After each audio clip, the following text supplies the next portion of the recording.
Good afternoon, ladies and gentlemen. It's a beautiful 21st November 2022. Come at the Crusty podcast. 11 MPs getting paid by China's Communist Party. Yes. Interesting.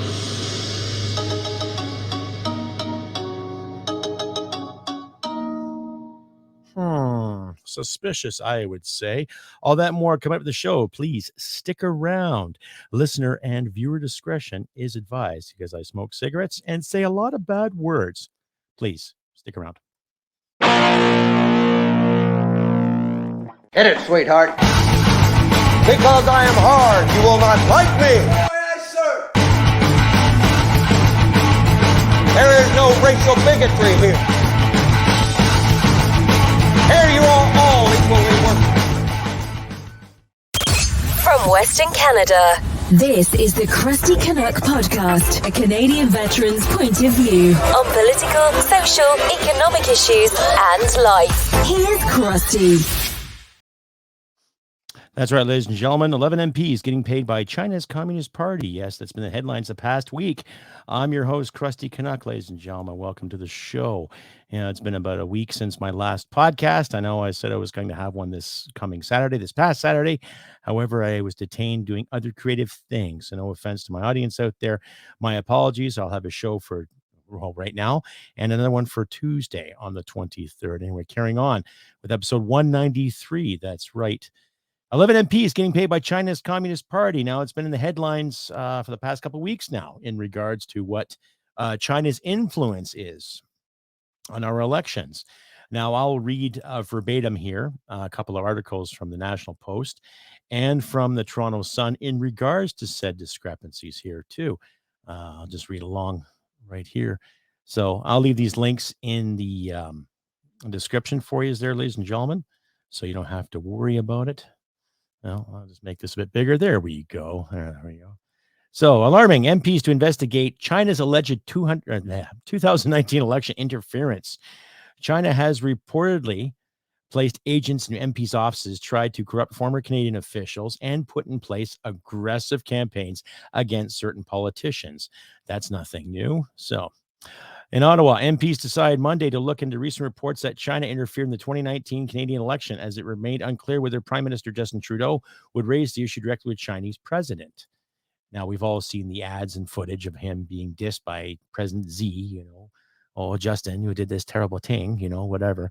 House of Commons Procedure and House Affairs Committee voted Monday to call as witnesses Foreign Affairs Minister Mélanie Joly, the Prime Minister's National Security Advisor, and other officials from Elections Canada, and the Canadian Security Intelligence Service. Global News first reported on November 7th that the intelligence officials had briefed the Prime Minister on a campaign of foreign interference from China, including funding at least 11 candidates in the 2019 federal election. China also placed agents in MPs' offices, tried to corrupt former Canadian officials, and put in place aggressive campaigns, quote unquote, against politicians viewed as contrary to its interests, according to the Global News story. Trudeau and identified cabinet members were first briefed in January, Global said.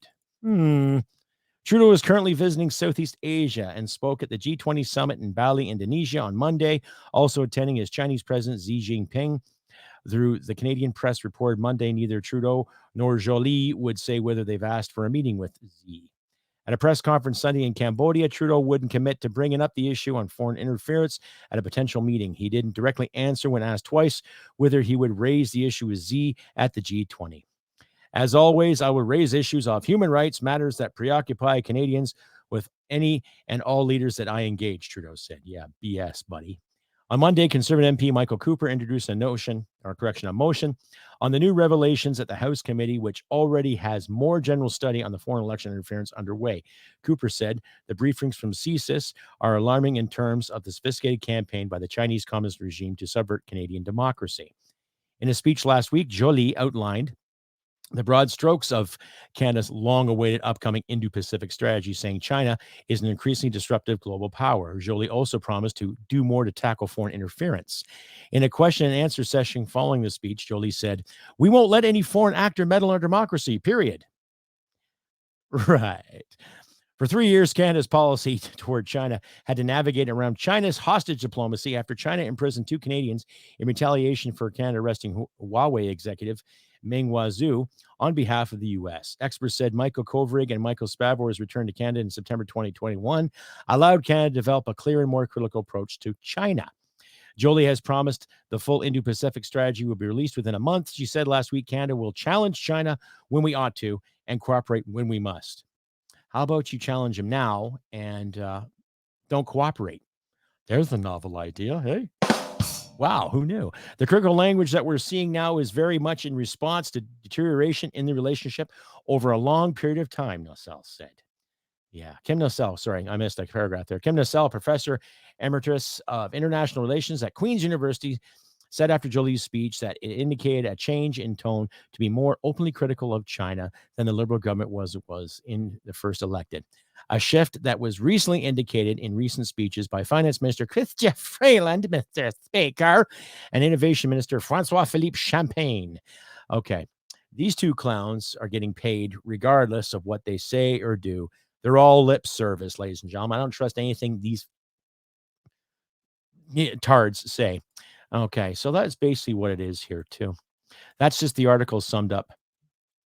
So I'll leave this in my my description for you there, ladies and gentlemen, for you to follow and decide at your leisure. Okay, but it's pretty self-explanatory. Okay, no one knows what's going on. No one knows this. No one knows that. And yet the prime minister himself even said prior to his first election, prior to 2015, and the footage is out there in full digital color and dialogue, everything.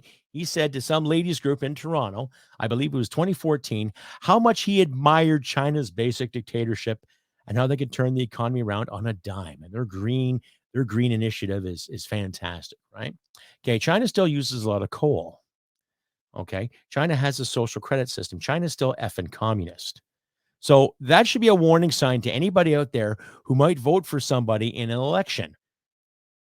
Any political leader in a democratic state or democratic institution says, I admire that dictatorship, that should be a dead effing giveaway. Okay? Are we not supposed to destroy dictatorships? Are we not supposed to stand against dictatorial regimes? Right? It's only because that Justin Trudeau, his old man, and the Trudeau legacy had good relations with China.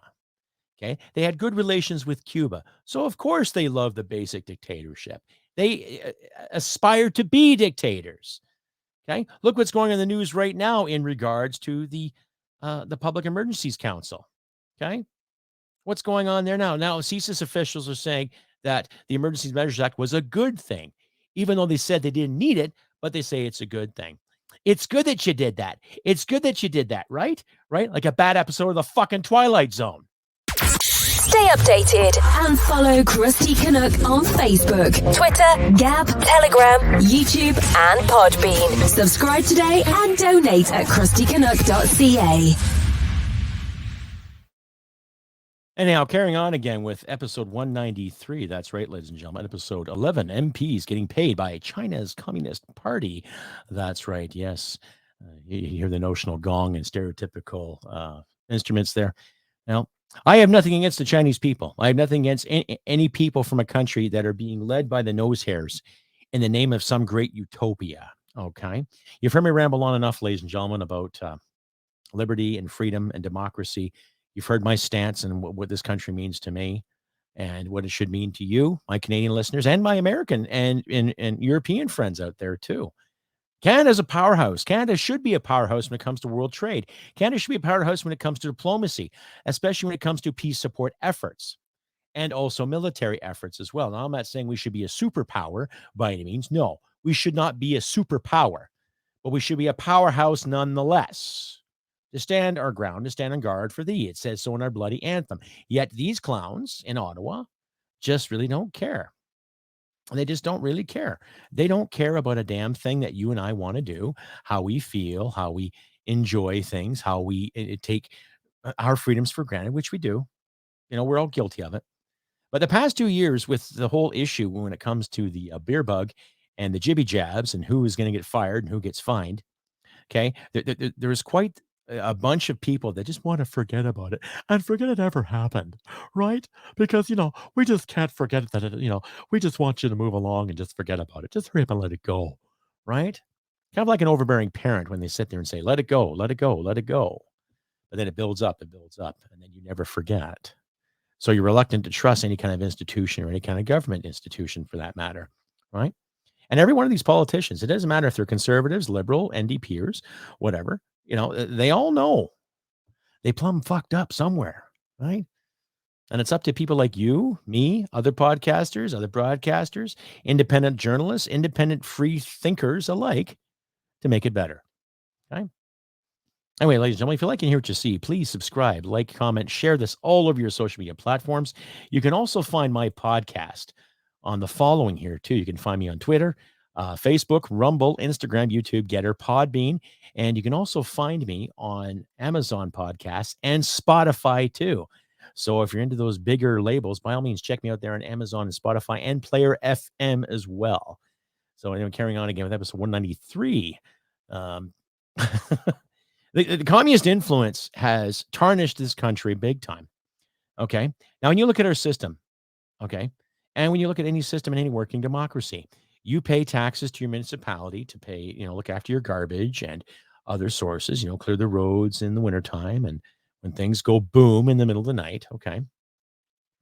But when you look at the tax system in this country, okay, when you do the math, an average Canadian is paying anywhere from 43 to 47, in some cases 50% in taxes because of the inflationary BS. Okay. Now you have politicians that are going around the world trying to sell Canada as some kind of great business mecca. And yet we have so much red tape that's stopping people like you and me to build things in this country, to build a business, to build any kind of building, any kind of factory. And yet they want to open up the floodgates saying that this whole green idea is going to be one great, fantastic kickback for everybody, which is bullshit. Okay. Winter has come upon this country yet again. Okay. Now there's some rumblings out there about electric pumps, some kind of electric pump, some heat pump that the government's trying to peddle. Okay. I didn't see the article, but you, my wonderful audience, my beautiful, wonderful audience there, please look into it yourselves if you can. Something about these electrical or these heat pumps that Seamus O'Regan, shameful Seamus, is trying to plug to people in his riding in Newfoundland. Okay. And I've spent some time in Newfoundland during the winter months, and it's effing cold, ladies and gentlemen. And I'm not just talking a brisk breeze up your skirt. I'm talking about, holy shit, my spine's on fire. Where is my spine? Oh, it's frozen. I left it over there. Oh, I better pick it up again, try to warm up. That kind of cold. Okay. So when you get the likes of Seamus O'Regan going around trying to advertise these pumps, just to keep his seat in power, something's up. And there's some kind of bullshit going on there. I don't know. I just don't trust it. The government had all this time to innovate, to create some great green ideas to keep us warm in the winter. And what have they showed up with? Sweet FA. Stay updated and follow Crusty Canuck on Facebook, Twitter, Gab, Telegram, YouTube, and Podbean. Subscribe today and donate at crustycanuck.ca. And if the government really cared about your home heating, they would promote the innovations to make your home wonderful, would they not? They talk about this energy and make energy efficiency and green. When the reality is they want to keep taking more money from you when you purchase gas, when you purchase meat, and when you purchase things called, utilities. Hey, well, what a great idea. Because they spend all the fucking money. We've seen this, okay?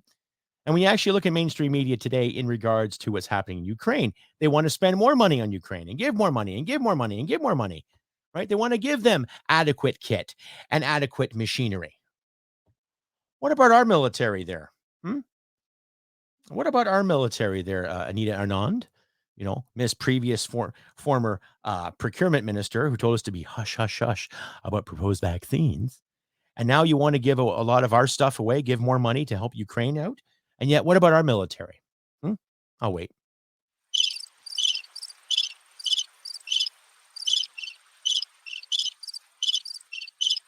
So no regard at all for Canadian defenses, no regard for Canadian recruitment now, too. Now, I'll put an article in my description that some general said at a formal dinner there recently, who spoke out against the woke mandates that our military is going through as we speak. Now, I'm not against anybody expressing themselves, freedom of speech, freedom of expression, freedom of association. I am all for that. But for my time in service, where I wore a uniform, I wore it proudly, kept it clean, kept it pressed, kept it looking sharp. I didn't care who was this or who was that. We all wore the same uniform because that's how we operated as a unit, a cohesive unit. You all look the same, so everything's good to go. Doesn't matter if you believe in this music or you like this music. Doesn't matter if you believe in this God or believe in that God. We're all in the same bloody uniform. But now all these woke mandates are taking over the service as we speak too. Okay, in regards to expression and what you can put in your fingernails or what have you. Oh, I don't really care. But when I look at someone in the Canadian Forces uniform, I look at the unit they represent. I look at what they represent. Okay. I look at what they're supposed to stand for this country. Okay. There's a time and place when you're in the service to express yourself. Okay. Yeah. And it's a socialist idea and you're under, a watchful eye and all that good stuff. But you also volunteer to join the military in this country too. You're not forced to. You're not drafted. You're not conscripted. You're not given ultimatums, right? You come off the street and you go to a recruiting center and you volunteer. And with that volunteerism, you take the responsibility that they give you. It's like applying for any other job. You show up in time, do what you're told, do the best you can with what you got. Okay? But if you're going to sit and stomp your feet because you can't wear a certain type of nail polish or a certain type of this or a certain type of that, then what are you doing in the service? That's just my idea. I'm not at all dissing anybody there who wants to express themselves freely and openly. I don't care how you identify. But think about that, though. You're representing the military. You're not representing your personal belief and your stance. You're representing the military, the Canadian military, and the Canadian Forces have had one hell of a run the past, I would say, at least the past 30 years. With political interference, with media interference, with false allegations, with real allegations, with falsehoods, and it's enough is enough, right? There's no excuse why we cannot fund our military properly in this country anymore.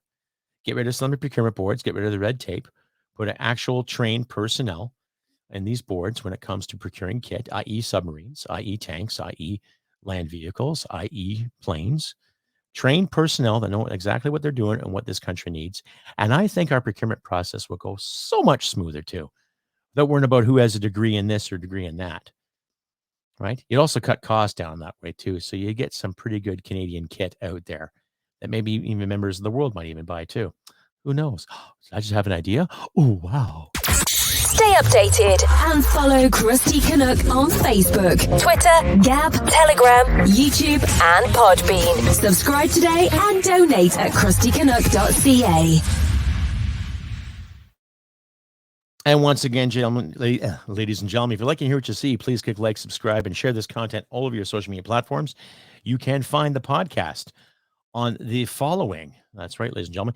You can find it on Twitter, Facebook, Rumble, Instagram, YouTube, Getter, Podbean. You can also find it on Player FM, Amazon, and Spotify podcasts too. So please check me out there. And once again, thank you to my Rumble subscribers. I know I'm up a few more subscribers on the Rumble page. Thank you very much, you wonderful people. You guys are awesome. Round of applause for you. Well done. Well done. Thank you. Thank you very much. And I want to say thank you out there to some of the kind emails I received from my last podcast too, for my time in service and what have you. And I'm grateful. I'm grateful to all you too. And if you feel like donating, ladies and gentlemen, there's links in my description where you can do donations. Please consider donating if you can today. Just give me a hand too. Yeah, I'm working lots. I'm gainfully employed, but every little donation helps too. And an update too on the screenplay I wrote. We are in talks with producers as we speak. So hopefully this time next year, you might see my face on television someplace or my name on television. Regardless, I'm feeling good things about my screenplay too. And a special shout out there to my buddy Adam Danny Mezei and Sean Nova for the great work, their efforts in this project. Well done, gentlemen. Well done. Well done. Yes, yes. And especially those individuals that stepped up and gave me some support. Thank you very much too. To those individuals out there where I sent the screenplay to, please have the courtesy to read it. Thank you. Tell me what you think. The only reason I sent it to you is because you're family and you're my friends.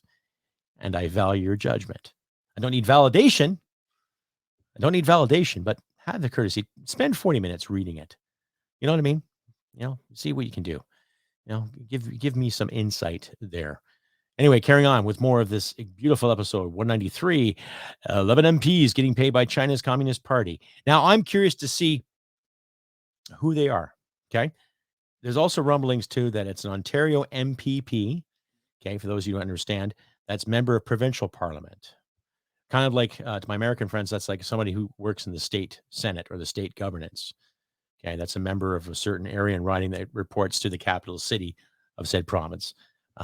Even to my Western listeners, too, who doesn't know what an MPP is, member of provincial parliament. It's just like an MLA.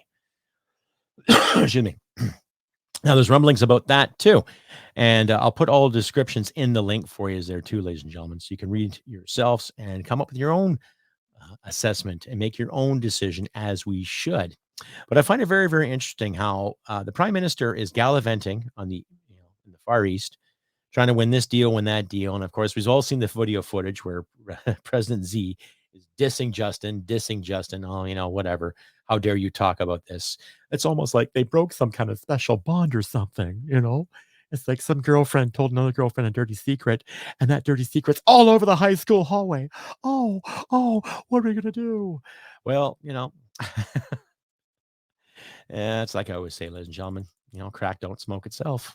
Stay updated and follow Crusty Canuck on Facebook, Twitter, Gab, Telegram, YouTube, and Podbean. Subscribe today and donate at crustycanuck.ca.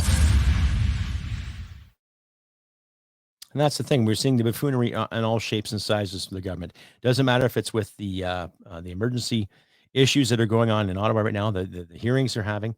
And I'll be curious to sit and listen to actually what the prime minister has to say during these hearings, because they're going to start to wound everything up, and they're talking to all the politicians involved. Beryl Blair, of course, lies through his effing teeth. I don't trust anything he says. I don't trust what Anita Naran says. I don't trust what Krista Freeland says. And honestly, ladies and gentlemen, I can highly encourage you, my wonderful audience out there, my Canadian audience, okay, don't listen to what these clowns have to say in regards to imposing the Emergency Measures Act. Because it was proven that there was no dire threat. CSIS said there was no dire threat to it. There was no dire threat to the country, no dire threat to people's lives. But now they're saying a different tune, saying, well, it's okay that you encouraged it. It's okay that you incurred it. Okay. So I smell someone's trying to save their job. I smell a lot of bullshit, and I smell someone's trying to save their ass and trying to keep a level head and not really own their bullshit. Right? So that's what it comes down to. Every one of these clowns is just trying to own, or keep their job without owning anything. Right? So it puts things in a perspective once again on how can we really trust these institutions. Right? No wonder there's so much disenchantment out there. Okay. Now, I've talked about Pierre Poilievre before. I think he's a decent guy. He's a family man, but he does carry that career politician stigma around him. Okay. And when you look at some of the most famous career politicians out there, such as United States President Joe Biden, he's been in public service for the better part of 50 years. And what was he doing? What has he done prior to winning the presidency in 2020? Sure, he was Obama's vice president. But what did he do as vice president too? Okay. What was he doing as a senator? What was he doing as a congressperson or a congressman? Not to upset my American friends out there, but what was he doing? What has he done? Okay. Now you look at other career politicians in this country too, people that have been in Parliament more than 20 years. What have they accomplished? Right. There's an individual that I engaged on Twitter recently too. She's been in the better part of 30 years in Canadian politics, and just really, really pissing on the whole convoy, just pissing down on the convoy, talking like there's some kind of Nazi conspiracy or something like that. Oh, of course, you disagree with the status quo. You must be a fascist or misogynist, right? No, you're a Canadian. And I asked her, I responded to her in my Twitter feed in regards to say, how are you going to stand for anything if you keep following these so-called leaders? How come you're not leading yourself, right? Is there a fight on the horizon? And if there is a fight, are you going to follow or are you going to lead? So valid questions I would pose to these individuals. Okay. You and I know the truth when it comes to what happened to the convoy. There's lots of footage out there to see, ladies and gentlemen, lots of footage out there to see, not just the mainstream ideas, and they pinpoint in certain features, but a lot of independent journalists, a lot of citizen journalists were out there, not just Rebel Media and True North and Greg Wycliffe, the comedian extraordinaire, or Daniel Boardman, but a lot of people who took footage and saw what happened, the unity, the positive outcome that came out of that, people making food, helping the homeless, cleaning up the mess that was left there. Okay.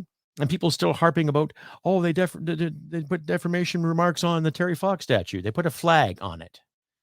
Okay. And they cleaned up around it. And they had patrols around the whole area. Right.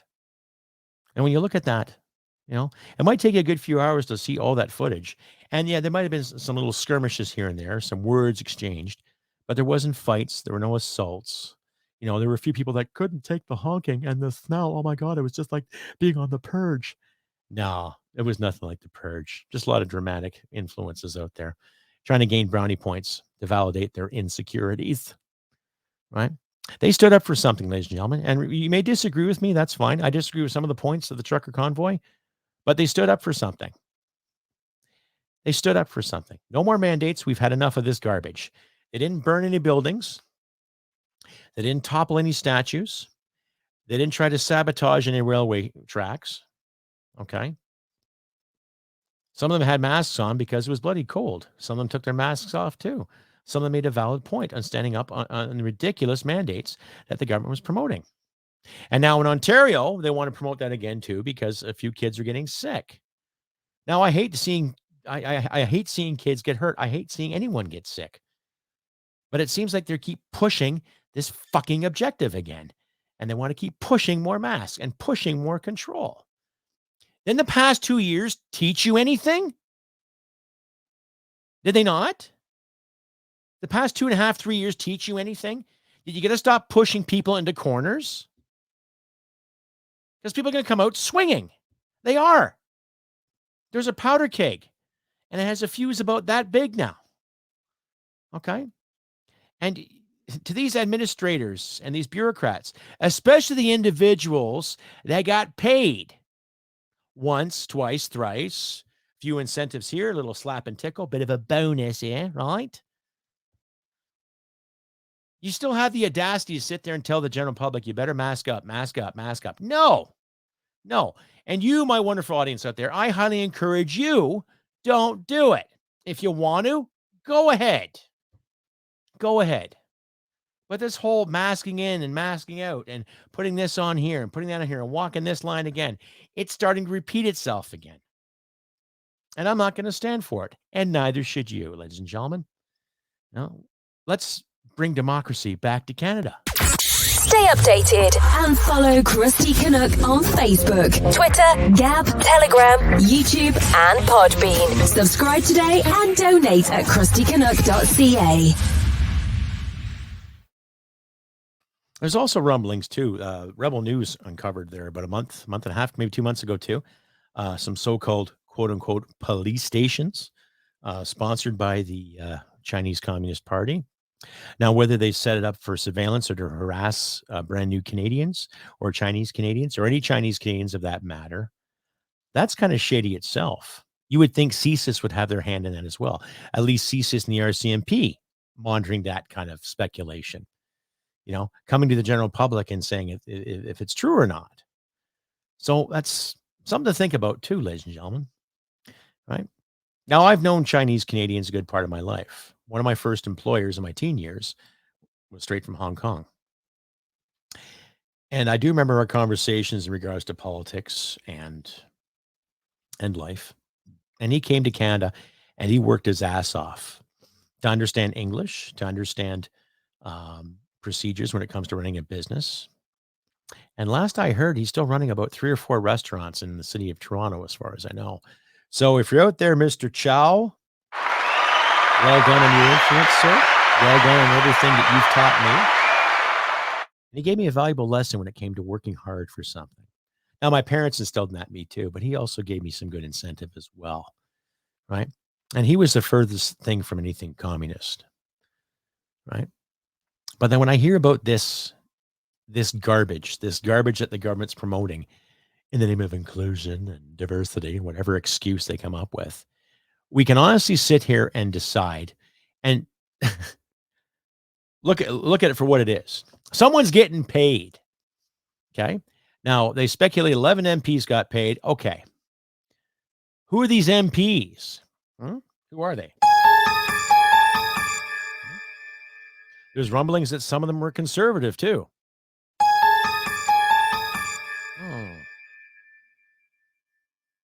There's also rumblings that some of them were independent. So,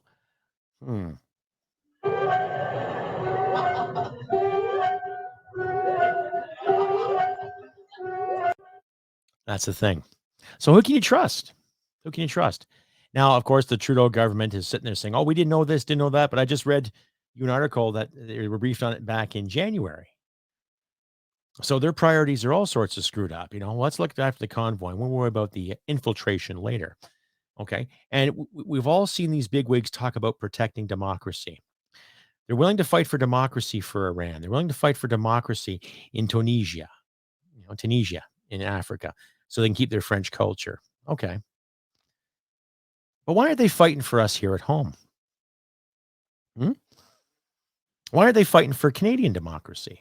They sit there and they claim that they are, but the actions the past 7 months, or correction, the past 11 months have proven otherwise, and other actions there before. So it gives you something to think about, eh?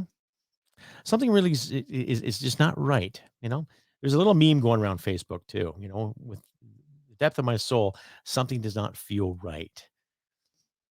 And whoever published that the first time, well done on you, sir, madam. And really, it isn't.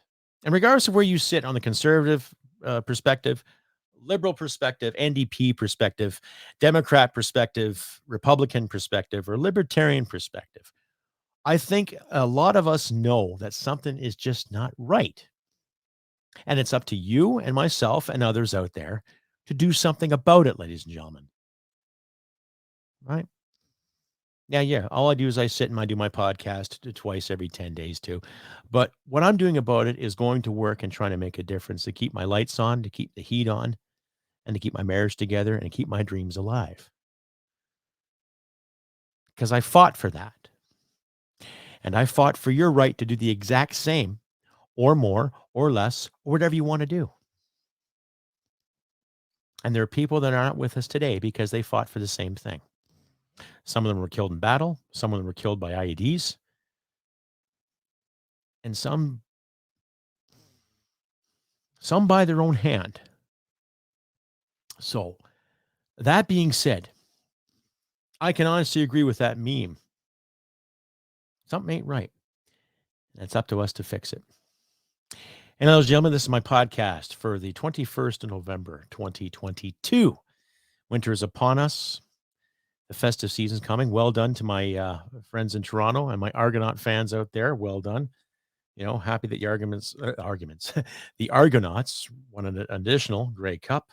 So cheers to them for that. Well done, Argos. Well done. I know my dad's happy. He's probably the biggest Argo fan I know. Right?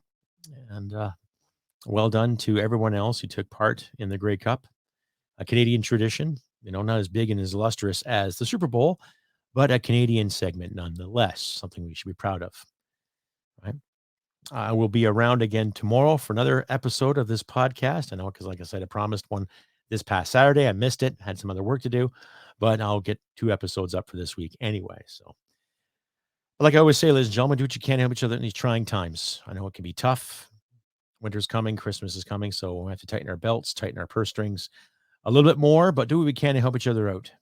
Right? Try to express and show some kindness to the best of our abilities whenever we can, ladies and gentlemen. Regardless of who's calling the shots or not, stand our ground, stand firm, and stand high. I wish nothing but good things for all yous out there, and do what we can to help each other out. And like I always say, humanity and merit wins the day. Take care, and I'll see you tomorrow. Bye for now. Hit it, sweetheart. Because I am hard, you will not like me. Yes, sir. There is no racial bigotry here. Here you are all equally worthless. This has been another episode of the Crusty Canuck podcast. Stay sane and thank you for listening. From Western Canada, this is the Crusty Canuck podcast. Well, smack my ass and call me Judy.